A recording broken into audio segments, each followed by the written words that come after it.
hours, and then just some extra work in after that. And by that time, it's pretty much nighttime. What's special about UCLA, it's always based on culture. And we always talk about this foundation that we make at the beginning of fall. 5 a.m. weights, practice right after, military training, you think of it all. The chemistry that we build with each other, especially this year, has been so strong. Showing up every day is like, it just puts a smile to my face, I think. It's just special. Megan is the most hardworking teammate I've ever had in my whole softball career. She's always staying after practice, putting in the work, doing everything the right way, and I feel like she's become more selfless since she's been at UCLA, and I feel like in our junior year now, she's grown so much, and it's really cool to see her journey these last 3 years.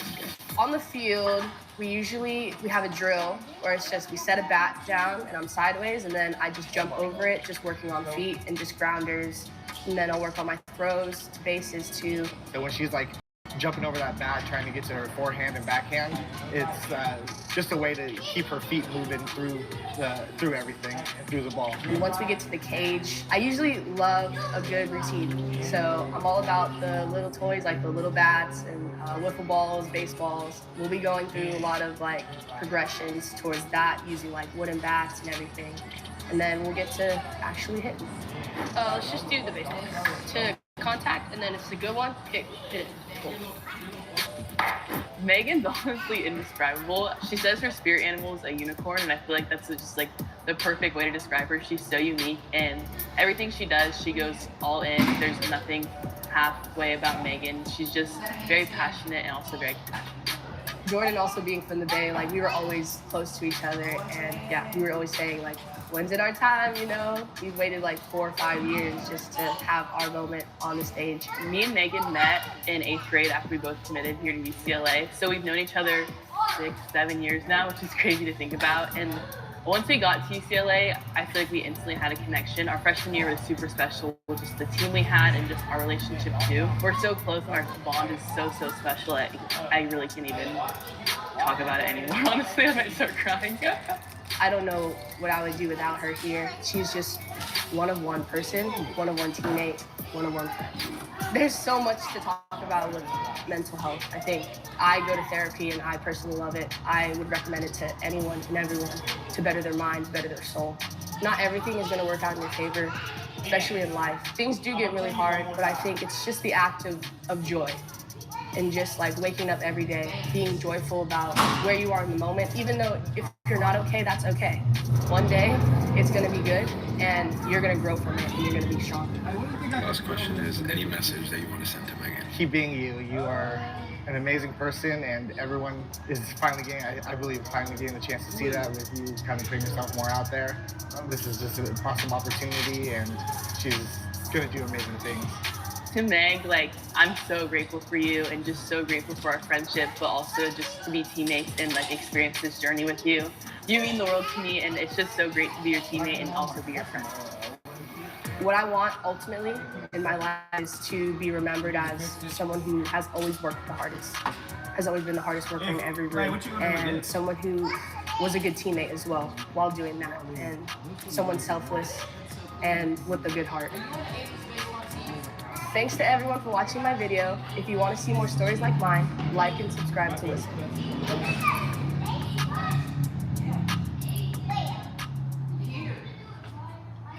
So Christmas is coming. In case you haven't heard, they're going to send you a holiday gift box.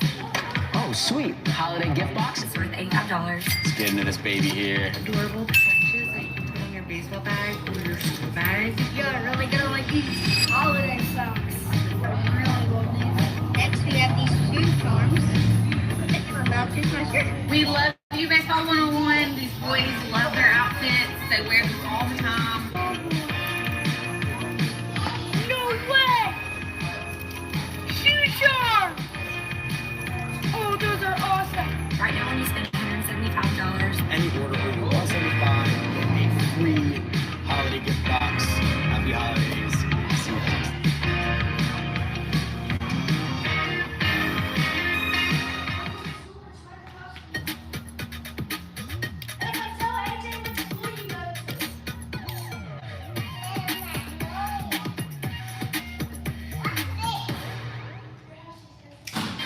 This dude right here is going to be in the big leagues one day. What's going on, guys? Rodney Green here, first team Pac-12 outfitter. Rodney Green Jr. could be a big league all-star. Can you get there? Oh, yeah!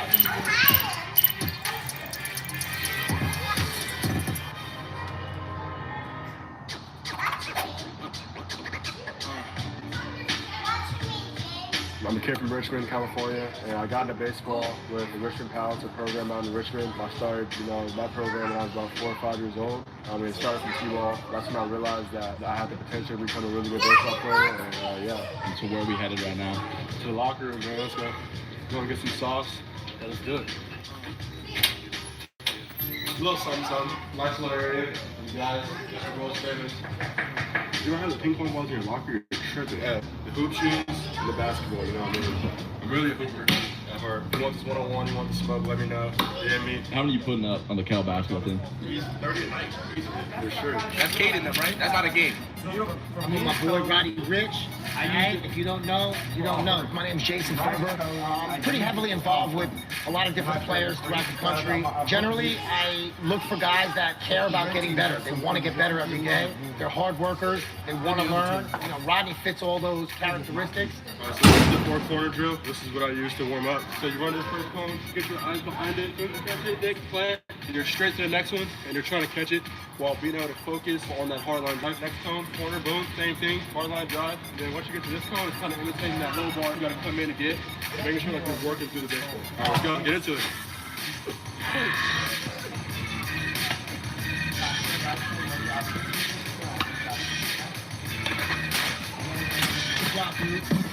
The biggest thing, trying to go D1, the way you prepare yourself, the way you carry yourself, really important. Coaches look for guys that act like ball players from the time they step into the office to the time they walk out on the field. The best, most elite defenders are very, very comfortable in this area around the wall. They understand how to approach balls like this. They know if they think they're going to play it and carry them off the wall, or they're going to go up and try to rob a homer.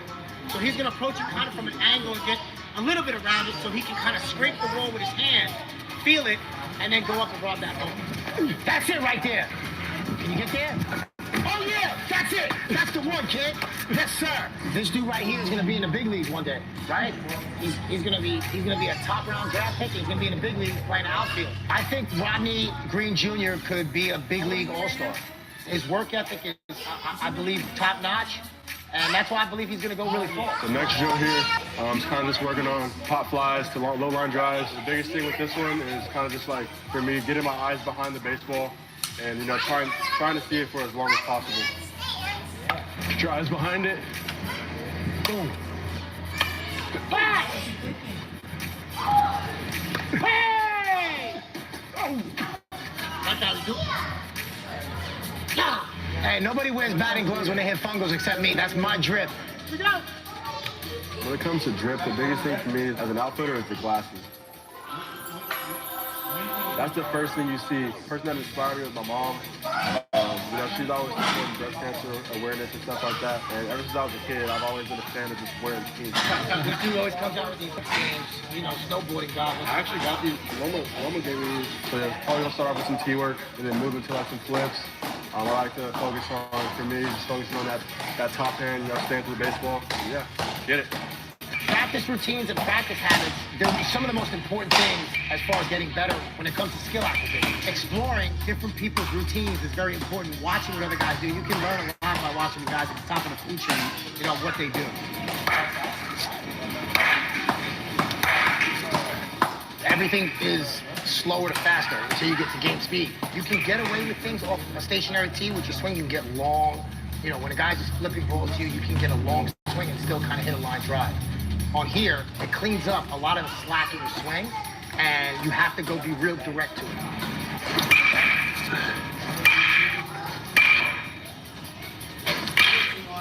Let me show you the difference between me and Roddy Rich, right?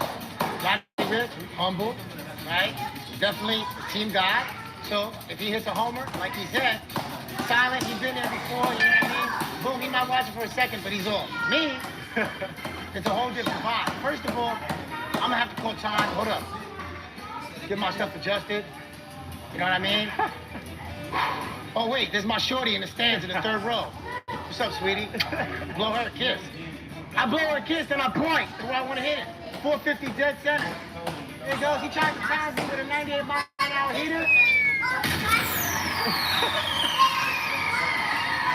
And then I had to watch it and drug it out. You know what I'm saying? That's what I do. These are some legends here that played here from, the most recent Andrew Vaughn, the legend. Also, Simeon, shout out Tyson Ross. These are all MLB legends, and I'm looking forward to being up on this wall one day.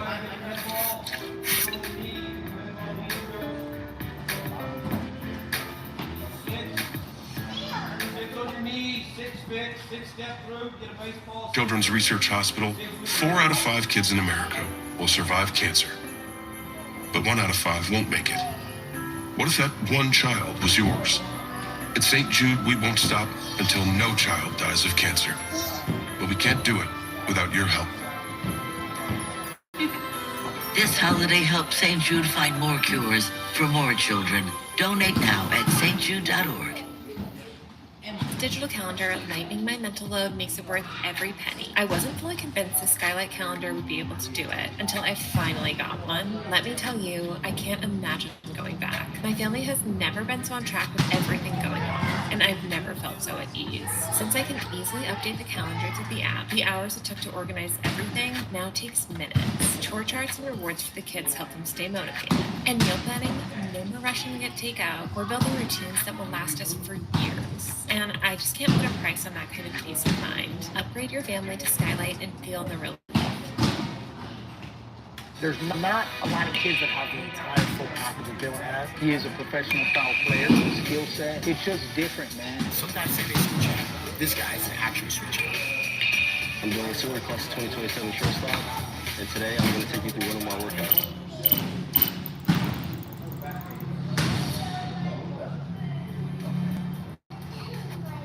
Yeah, growing up, I played soccer, basketball, flag football, but my heart was always in baseball. My dad kind of introduced it to me when I was a little kid. I fell in love with it, and I haven't put it down since. Even at an early age of 2-3 years old, he was already gravitating towards it. He was always out there. We were having to pull him off the field. I want to say he was almost one with the love of the game. That's pretty good. Good. Steady. Good. My name is Jason Rodriguez. I'm a professional infield instructor. I came across Dylan Seward when he was 9 years old. Me and him clicked right away. I kind of took him under my wing because I knew he had something special in him. I've been with my infield coach for 6-7 years now. We know each other a lot. My high school coach, we spent a lot of time together. We went from hands, now we're going in, and now we're implementing feet. The feet aren't dialed in. You never get your hands in that position to be able to filter the ball right. You won't be fundamentally sound. Good, beautiful. What do you look at? Just some double play feeds. Go left and right. Slide it up. Go. Through, back. Good. Good. Through.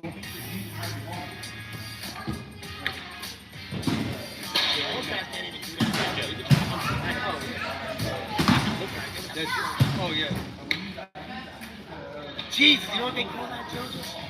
We call that cold-blooded. Now he's putting it all together. Now we get into the natural movement, muscle memory. Here we go.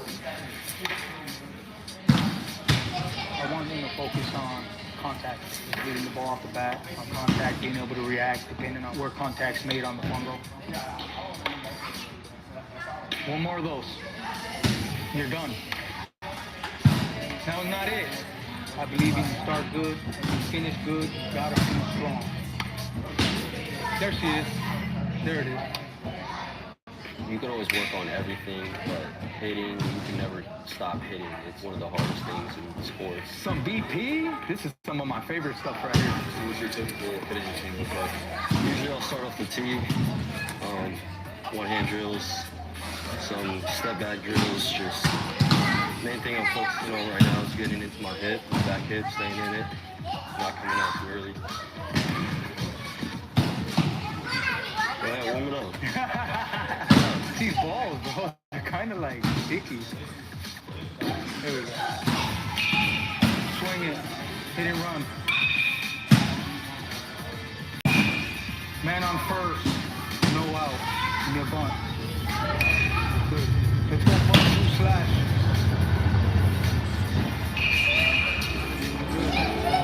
Switch sides. on your team. Thing with Sewell is, as a ninth grader, his actions are so clean. You took a major league player, Francisco Lindor, and just shrunk him down from what he would be in the ninth grade, because he's equally as talented on both sides. Some guys say they switch out. This guy is an actual switch out. Left and right, you see him like, whoa, that's different. Good. Hey, baby. Swing right there. Let's do that one again. Good. Balls up.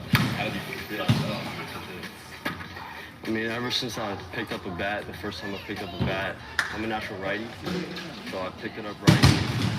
I switched over to the left. It was just as good, so I stuck with it. Well, I know that he enjoys practicing as much as he likes to play. And that's a big piece for him.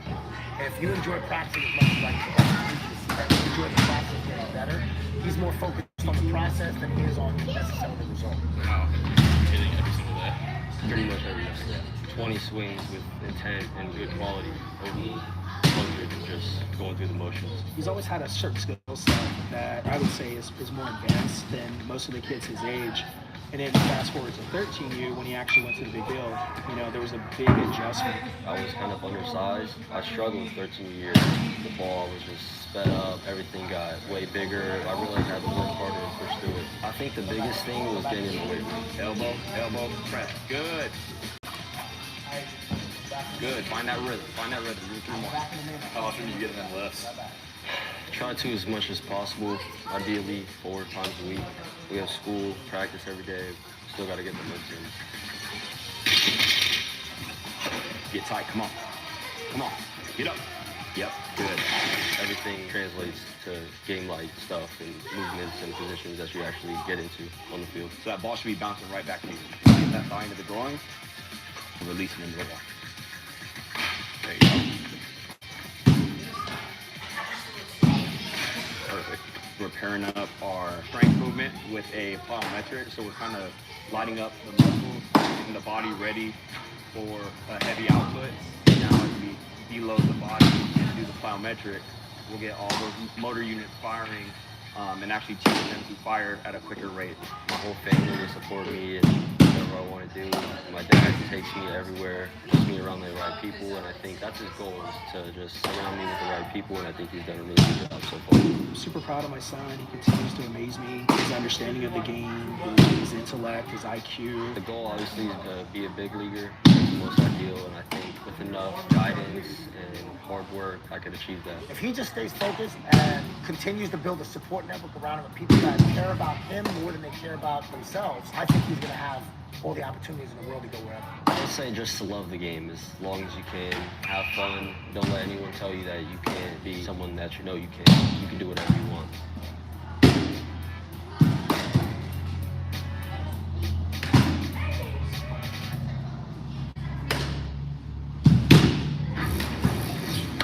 He's got the size, he's got the flow, he's got the attitude. It's literally a glare of just white coat right at you. You can't even see the ball. He's like chasing perfection. You're getting the work in, mobility, strength, explosiveness, it's all here. It's really difficult just to see your dream taken away. We popped a 99, which kind of surprised me that progress isn't done yet. We're just getting started. My name's Duncan Marston. I'm 18 years old and I'm a pitcher. And this is No Days Off.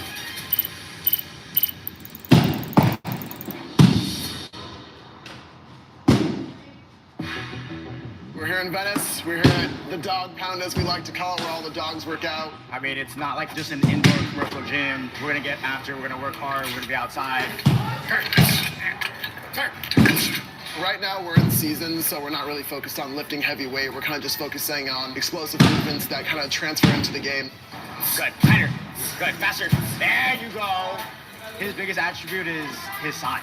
I mean, he's a big dude, one of the hardest workers in the gym. His focus is by far one of the best. There you go. His ability to do that, I think, sets him apart from all the other high schoolers and even college guys, even some of the pro guys that I have, to make him a special guy. When I started at Encino Little League, I felt super comfortable being myself there, and that's kind of what nourished my hunger and thirst for just being the best. I knew that he had some special talent. He had kind of unique power. And even at 6 and 7 and 8 years old, he started developing some kind of legendary status. I could be at the supermarket with Duncan, and some kid would grab his dad and go, Dad, that's the kid, that's Duncan. At a young age, that's kind of the star power that I had. It was just, I was a big boy, I had big legs, and when the ball hit the bat, it went far, and everyone saw something in me, I guess. But Duncan always played up, so from an early age, he was always playing with the level above him. And the coaches on the other team were strangely, really trying to get into this 10-year-old's head. So they must have been afraid of him, is all I can figure.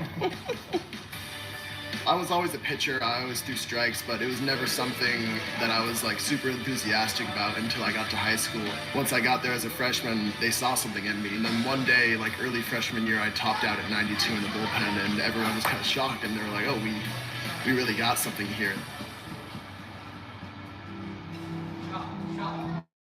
Early freshman year, like right after I hit that PR in the bullpen, I had a lifting accident with my friend. I thought it was a pulled muscle for 2 months, so I played with a stress fracture in my back for 2 months, and after one of those starts, it was just like, I can't move. Like, I can't move at all. It's like, don't run, don't play, don't swing, don't throw, sit down and wait for yourself to heal. And so that whole process was like 10 months, which was already a challenge in itself, and so right as I'm making the comeback sophomore year, the UCL goes sophomore year, and that was a blow. That was a low blow, and especially right after those 10 months to hear you're gonna miss another 12 to 16 months, it was heartbreaking. When this ligament in your arm snaps, the UCL, the ulnar collateral ligament, it needs to be replaced in order for you to throw again. So there are two options for the graft, which is basically the replacement tendon that they put for your ligament. It's either from your leg or it's from your arm, which is this. It's a non-essential tendon, and not all people have it, so that's why they go to the leg sometimes. But luckily I had it, so there wasn't a double recovery. But they took the tendon out, they put it back in here, and boom, brand new UCL. I didn't know you could have Tommy John at that age. I didn't know that was a thing. I thought men in their 30s get it, but what did I know? It was day one of the TJ surgery that was really, really rough for me. Seeing myself in that cast and knowing that I have more than a year until I see a mound again, it was tough. Just to accept it. Sorry. As a 15-year-old kid, it's really difficult just to see your dream taken away. It's really hard to watch your kid not be able to do what they love to do. Really hard. He was like a